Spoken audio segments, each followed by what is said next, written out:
নমস্কাৰ টাইমিটৰ দৰ্শকসকললৈ এই মুহূৰ্তত লৈ আহিছো এটা গুৰুত্বপূৰ্ণ খবৰ।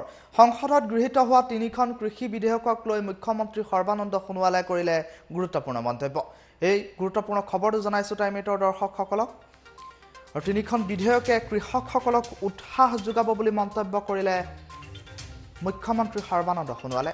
আৰু কৃষি ক্ষেত্ৰত উজ্জীৱিত কৰাৰ বাবে এই তিনিখন বিধেয়ক বুলি মন্তব্য কৰা হৈছে।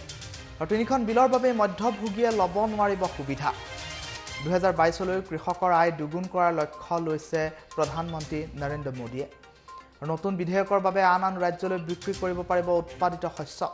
আৰু উত্তৰ পূব এতিয়া এগ্ৰিকালচাৰ হাব হ'বলৈ গৈ আছে বুলিও জনালে কিৰেণ ৰিজিজুৱে।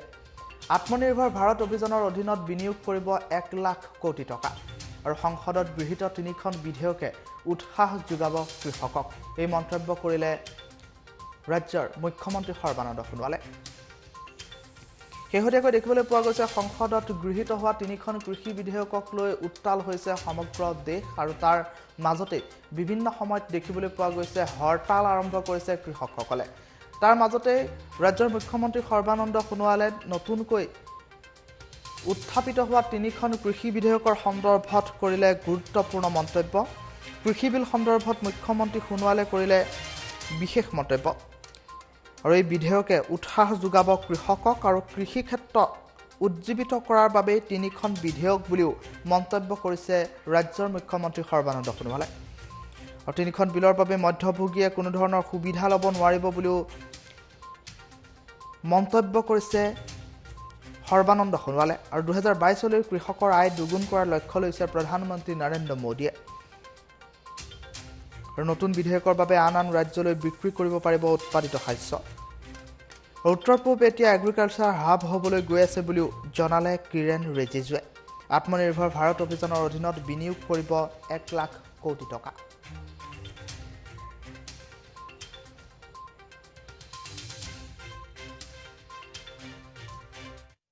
Three important bills. The first is the Farmers Produce Trade and Commerce Promotion and Facilitation Act. This is basically to give freedom to the farmers.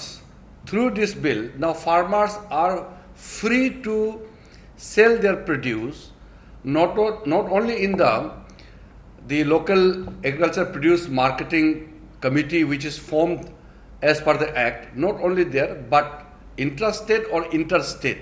Wherever they get the best price, the farmers can go and enter into contract, agreement, or in any form they want. That means the restrictions which were imposed in the old laws have been completely removed. And the second one is the Farmers Empowerment and Protection Agreement on Price Assurance and Farm Services Act.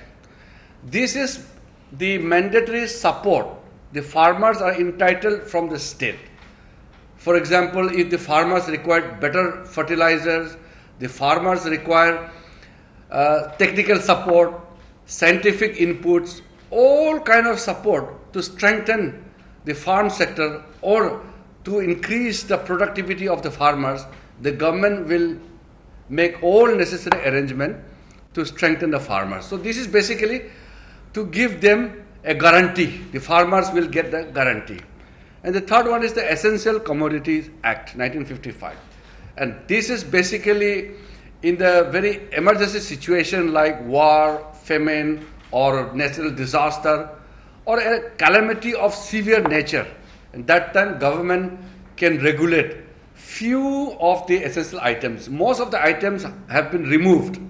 Now very few items are remaining there, and that is only applicable at the time of emergency, because in any situation individuals should not manipulate the price. For example, if there are something because of the floods or something happens, one should not sell, suppose a rice at 500 rupees per kg. You cannot sell like that. So there has to be some regulation. One should not take advantage of any calamities or war. So government will regulate that kind of essential commodities.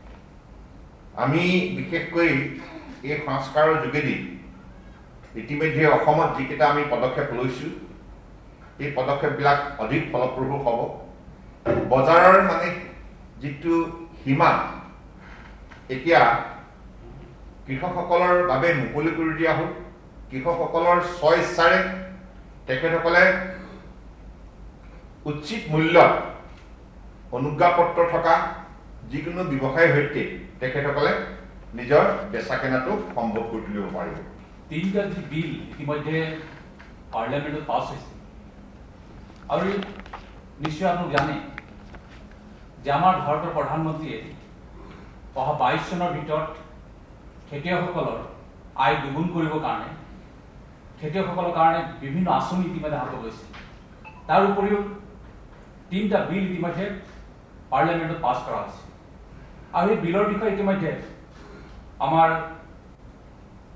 Sports minister ডাঙৰীয়াই কৈছে যে এই বিলৰ যোগেদি আমাৰ খেতিয়কে ভাৰতবৰ্ষৰ যিকোনো ঠাইত নিজৰ উৎপাদন যি সামগ্ৰী বিক্ৰী কৰিব পাৰে কাৰণ এনেকুৱা ব্যৱস্থা আছিল আগত আমি উদাহৰণ হিচাপে ক'ব বিচাৰিছো পঞ্জাৱৰ কথা বা হাৰিয়ানা হওক ৰাজস্থান তাত খেতিয়কসকলে নিজৰ উৎপাদন সামগ্ৰী মণ্ডিত লৈ যাব লাগিব আৰু মণ্ডিত ইতিমধ্যে কিৰণ ৰিজিজু ডাঙৰীয়াই কৈছে যদি চাউল 1 কেজি আৰু মণ্ডিত থকা মণ্ডিত আপুনি জমা কৰিব লাগিব তাত মণ্ডিয়ে কয় যদি এই চাউলৰ 22 টকা দিম আৰু খেতিয়কে কৈছে নহয় মোক 25 টকা লাগে কিন্তু তেওঁলোকৰ ইচ্ছামতে চাউলটো আপুনি তাত দিব লাগিব আৰু মণ্ডিৰ যোগেদি ভাৰতবৰ্ষৰ বিভিন্ন ঠাইত যায় আৰু তাত 8.5% পঞ্জাৱত টেক্স লগোৱা আছে আৰু সেইকাৰণে এই বিলটো পাছ হোৱাৰ পিছত আমাৰ খেতিয়কসকলে যিকোনো ঠাইত নিজৰ উৎপাদন সামগ্ৰীবিলাক বিক্ৰী কৰিব পাৰিব